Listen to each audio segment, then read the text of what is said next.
Kenyan president was in the U.S. and they struck a deal, which is funny because if you guys remember, the U.S. got rid of USAID, or U.S. aid. That was a lot of funding that was going to the continent of Africa, including Kenya, and that caused some stress and issues because certain projects got defunded.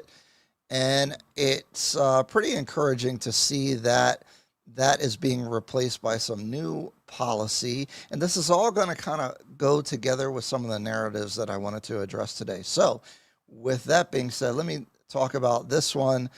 Oh, that's the wrong thing I got coming up here. That's the wrong one too. See, I got a lot of stuff going on. Oh, hold on.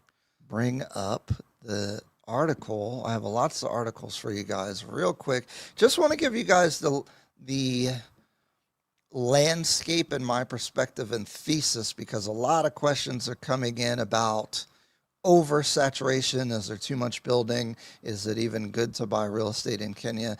And I'm not trying to influence people one way or another, but I do want to share my perspective and how I think about it. So that's what I'm going to be doing. But first, this healthcare deal. So, U.S. and Kenya signed first of what expected to be dozens of America First global health deals. So, like I said, a lot of the funding from U.S. aid went away. And so they signed a 5-year, $2.5 billion agreement with Kenya on Thursday.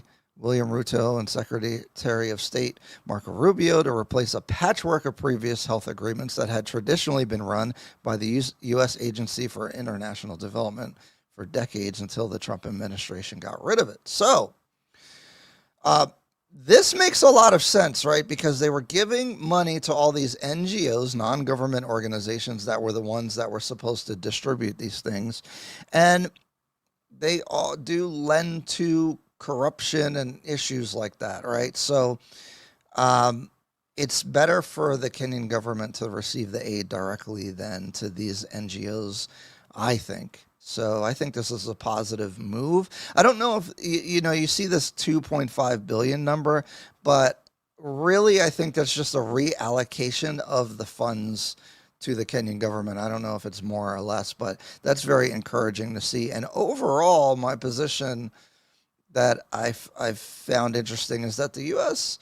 has been having weird policy with the continent, and Trump's been making some pretty bad comments about different countries and such. But Kenya has been always avoids a lot of that negativity.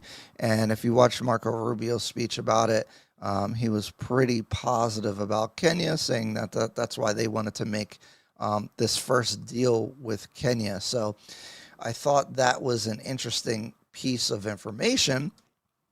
And now